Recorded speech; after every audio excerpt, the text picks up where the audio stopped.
Hello, and I want to thank you for taking the time to watch this.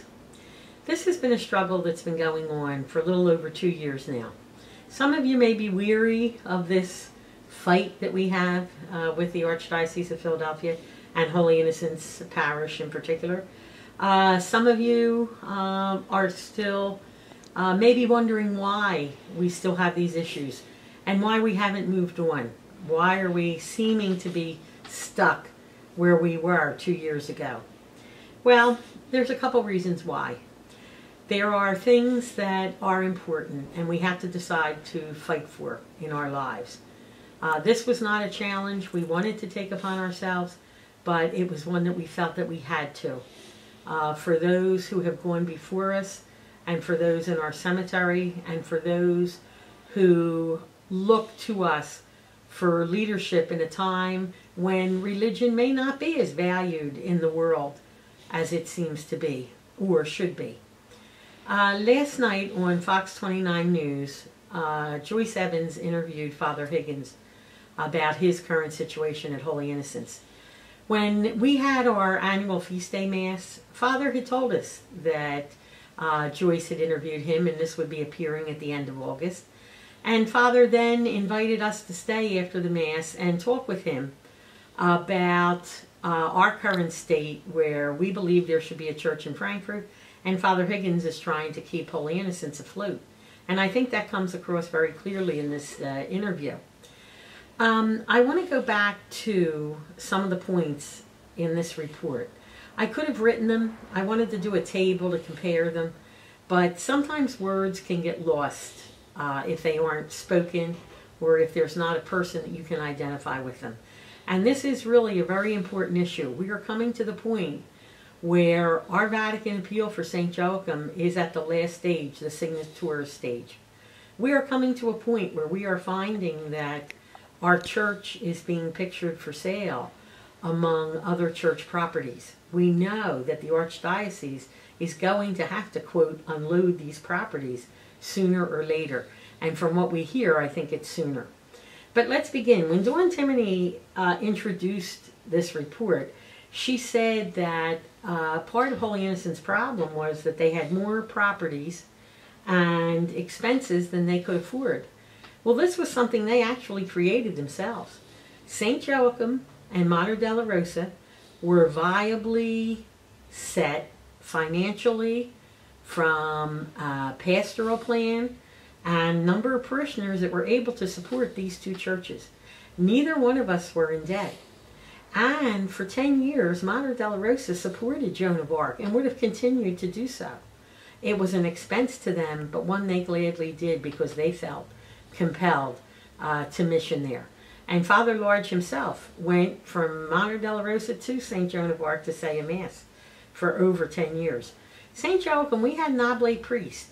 We did just get out of debt within the past year, but we weren't in debt at the time, and both of us had rented schools. Now, we really believe that Father Higgins and the Archbishop, because I lay this at the Archbishop's feet, he is the head of the church in Philadelphia. So nothing happens without his say-so.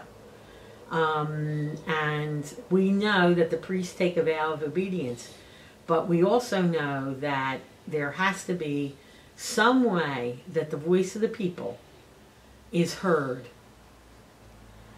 We really believe that our churches were closed so that Holy Innocents would then be able to attain this cash flow, which we believe to be over $300,000 a year.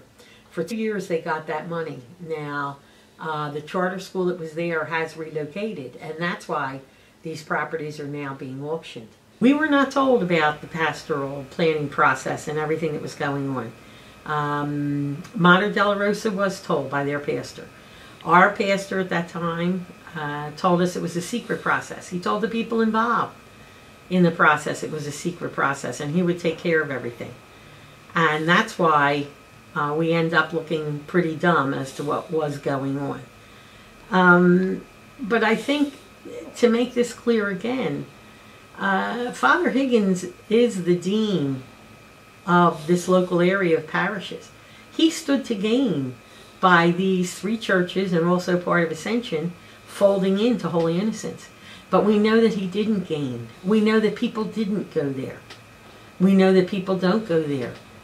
We encourage people. My husband and I encourage people to go to Holy Innocents.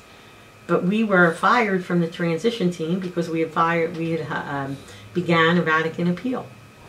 The church does not seem, even at this late date, to want to work with anyone who questions or does not obediently obey whatever laws or rules are handed down. And that is not the church that Jesus founded, and it is not the church that Pope Francis is trying to revitalize.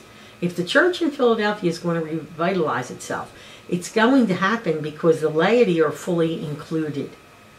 If we still have the same status quo after the Pope leaves, which I'm pretty sure we will, nothing is going to change. So then why do we fight it? We fight it because we believe, because we are Catholic. Father Higgins talked about the history of his parish in the 1920s and 30s, and then beautiful Holy Innocents was built in 1953. Well, I just want to let him know, in 1845, the first church for St. Joachim was already standing in Frankford. And St. Joachim has been the mother church to the Northeast. And I'm sure we even had a hand in helping Holy Innocents, especially since both of us shared the great ministry of the Sisters, Servants of the Immaculate Heart of Mary. Father Higgins talked about his only Mass that's filled is Spanish. And he has 5 Masses at Holy Innocents, but only the Spanish Mass, 12 o'clock Sunday, is filled. The 4 Masses are not. We have been asking for a Mass in Frankfurt. We have been asking for a Mass in Frankfurt. There is no Catholic Church in Frankfurt. There is no weekly Mass in Frankfurt. If we could think outside the box, maybe one of those Masses could come over to Frankfurt. Father Higgins would still get the benefit. We want a weekly Mass in Frankfurt. We need one here for the people of Frankfurt. If you know Frankfurt, you know Frankfurt is a place in need. So is Harrogate. So is Frankfurt. So is every place on earth. People are entitled to have a church in their community. There is a way that it can be done if we're willing to think outside the box. It was also said that we merged into Holy Innocents because they were much stronger, self-sustaining. And now Father Higgins admits 2 years down the road, times have changed. This situation with churches is going to continue. We talked too about Ascension and the gentleman, Orlando. He talked about the people feeling abandoned, feeling that there was no light there. And that's exactly how we felt in Frankfurt 2 years ago.